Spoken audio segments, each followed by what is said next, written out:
Շնորհակալություն, համեցեք Վիտալի Մանգասարյան, հաջորդ ելույթի համար պատրաստվի Դերզյան Հայկ։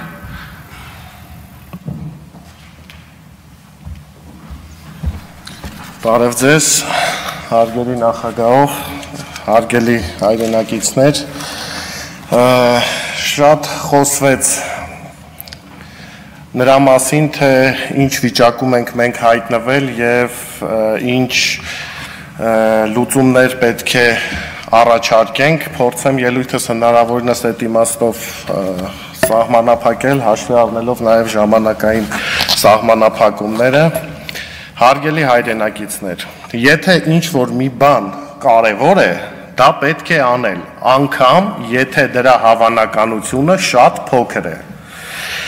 Փաշինյանին անվստահություն հայտնելու գործընթացը ոչ միայն քաղաքական քայլ է, այլ պետական ողջամտության և պատասխանատվության կարևոր փորձություն։ Անցած 7 տարիներին մենք ականատես եղանք պետականության հիմքերի խալխլմանը, ինչի մասին մեր գործընկերները բազմաթիվ օրինակներ բերեցին և տարբեր դրվագներով ապացուցեցին։ Հայաստանի Հանրապետության քաղաքացին պաշտպանված չէ թե դրսում, թե ներսում։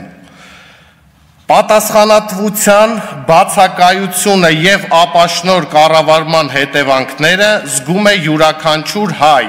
թե սահմանին կանգնած զինվորը, թե իր ընտանիքի ապագայի համար անհանգիստ քաղաքացին։ Անվստահության գործընթացը անհրաժեշտ քայլ է։ Պետության ղեկավարը չի կարող անընդհատ ձախողվել և չենթարկվել պատասխանատվության։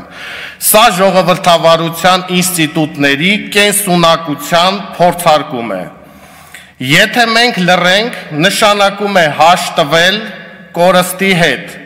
Եթե մենք խոսենք և գործենք, նշանակում է դեռ հավատում ենք մեր պետությանը և մեր ապագային։ Ազգային ժողովի կողմից վարչապետին անվստահության հայտնելը հնարավորություն է նոր ճանապարհ բացելու առանց ցնցումների սահմանադրական մեխանիզմներով։ Այն թույլ կտա ձևավորել կառավարություն, որը կկարողանա վերականգնել բանակի և դիվանագիտության կարողությունները, վերականգնել ժողովրդի վստահությունը պետության նկատմամբ և դնել զարգացած ու անվտանգ Հայաստանի հիմքերը։ Սիրելի հայրենակիցներ, Նիկոլ Փաշինյանը իր կառավարման տարիների ընթացքում շատ քիչ բան է ճիշտ ասել։ Հաճախ նրա հայտարարությունները եղել են կամ սուտ, կամ լավագույն դեպքում կիսաճշմարտություն։ Սակայն այս մեկը իմ գնահատմամբ թավշյա ճշմարտություն է։ Կառավարության նիստերից մեկում Փաշինյանը բառացի ասաց. մենք տգետ ենք և 7 տարի մնացել ենք նույն դասարանում։ Կարծում եմ, այստեղ ամեն բան առավել քան պարզ է։ Եվ ուրեմն, անգամ եթե 7 տարի նույն դասարանում մնացած տգետը կիրթ և կառուցողական հայրիկ ունի, գինու և կրուասանի սիրահար քեռի ունի,